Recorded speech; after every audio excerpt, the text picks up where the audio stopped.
विक्की भैया, रवि भैया, क्या हो रहा है ये सब? क्या चाहिए आप लोगों को हमारे बक्से में से? कृष्णा, ज्योति के गहने का। छोटी मालकिन के गहने? हाँ। ओह, कितना अनजान बन रहा है बेचारा। सीधी तरह से बता दे कि ज्योति के गहने कहाँ छुपाए हैं। कहीं बेचकर तो नहीं चला है? विक्की भैया, आप लोगों को हम पर ऐसा घटिया इल्जाम लगाते हुए शर्म आनी चाहिए। अरे अरे, क्या हम अपने ही घर में चोरी करेंगे? हाँ छोटी मालकिन, क्या हम चोर दिखाई देते हैं? हाँ, क्या चोरी जैसा नीच और घटिया काम हम कभी कर सकते हैं?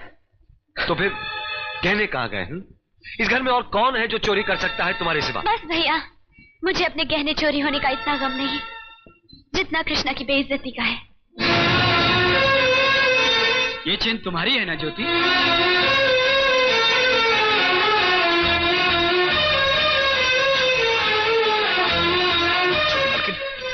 ये हमको नहीं पता कि हमारे बक्से में कैसे पहुंची। हम सच कहते हैं। तो तू कहना क्या चाहता है? हम में से किसी ने चेन तेरे बक्से में रख दी? ये इस तरह नहीं मानेगा। फोन करके पुलिस को बुलाओ, वो खुद ही कबूल करवा लेगी। तुम ठीक कह रही हो। अरे नहीं नहीं, इस घर में पुलिस नहीं आएगी। छोटी मालकिन ने समझाइए, इस घर में पुलिस आएगी तो इस घर की बड़ी बेइज्जती हो जाएगी। ठहरो, कोई जरूरत नहीं पुलिस को मेरे दरवाजे पर बुलाने की। मगर बड़े भैया, ये रवि, मैं अभी तक मरा नहीं हूं। घर की छोटी मोटी उलझने मैं खुद सुलझा सकता हूं। साहब जी ने डांटिए, अभी का अभी डांटिए। अरे छोटी मालकिन के गहने चोरी हो गए और ये लोग हम पर शक कर रहे हैं। ये लोग सोच रहे हैं कि वो गहने हम कहीं बेचा है।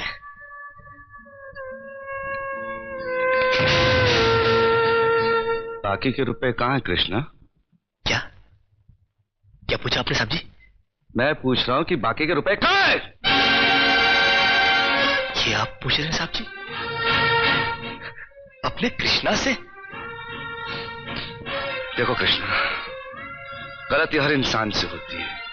तुम मुझे सही सही बता दो कि गहने तुमने कहां बेचे, मैं तुम्हें कुछ नहीं कहूंगा। अब कहने के लिए बाकी ही क्या है साहब जी? एक छोटा सा सवाल पूछ के आपने बहुत कुछ कह दिया है साहब जी। कृष्णा, बात को आगे मत बढ़ाओ। बात आगे बढ़ चुकी है साहब जी, बात आगे बढ़ चुकी है। अब तो आप पुलिस को ही बुलाइए। वो जब हमें कुत्ते की तरह मार मार के हमसे पूछेगी ना, अब तो हम तभी बताएंगे कि हम गहने कहां बेच कर आए साहब जी। मत कहो मुझे साहब जी। इसी साहब जी की इज्जत आज तुमने मिट्टी में मिला दी। क्या कुछ नहीं किया था मैंने तुम्हारे लिए, उसका मुझे तुमने ये बतला दिया। अरे हट जाओ ज्योति। जिस दिन मेरी फैक्ट्री जलकर राख हो गई थी और मैं बर्बाद हो गया था, मुझे उतना दुख नहीं हुआ था कृष्णा जितना आज हुआ जब तुमने इस घर में चोरी की है। साहब जी, बचपन में जब हमारे माँ बाप मर गए थे ना और हम अनाथ हो गए थे ना, तब भी हमें इतना दुख नहीं हुआ था जितना दुख हमें आज हुआ है जब आपने हमें चोर कहा। साहब जी, आपने हमें चोर कैसे कहा साहब जी? और ज्यादा सफाई देने की जरूरत नहीं है। दूर हो जा, मेरी नजरों से दूर हो जा। निकल जा इस घर से। अरे इस घर से ही क्या, इस गांव को ही छोड़कर चले जाएंगे। अरे मुझ अनाथ का क्या है, काट लेंगे अपनी जिंदगी कहीं भी। इतने साल इस घर में बेफिक्री से ये समझकर काट लिए कि साहब जी का हाथ है हमारे सर पर। हमको क्या है परवाह किसी बात की, मगर नहीं, अब हम जान गए कि इस दुनिया में अनाथ का कोई नहीं होता। हम जा रहे हैं साहब जी, और इस घर में कभी नहीं आएंगे। अभी निकल जा।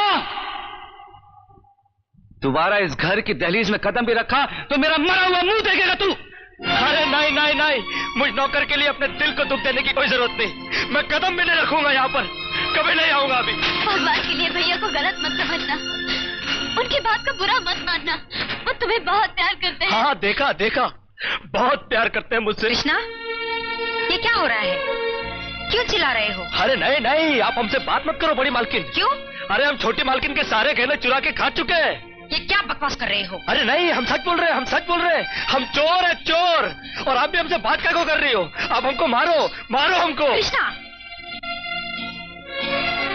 बड़ी मालकिन, जब विक्की भैया ने हमको चाटा मारा ना, हमको बुरा नहीं लगा। अरे नैना भाभी ने हमको कुत्ता बोला, कुत्ता, हम वो भी सह गए। मगर आज साहब जी ने जब हमको चाटा मारा तो हमें यहाँ नहीं, यहाँ लगा, यहाँ। उन्होंने तुम्हें चाटा मारा? हाँ, और सिर्फ चाटा ही नहीं मारा, घर छोड़कर जाने के लिए कहा है। और हम भी यहाँ रहेंगे नहीं, हम जा रहे हैं। और आप भी सुन लो बड़ी मालकिन, अगर भूले भटके हमने आपके दिल को ठेस पहुंचाई हो ना, तो हमको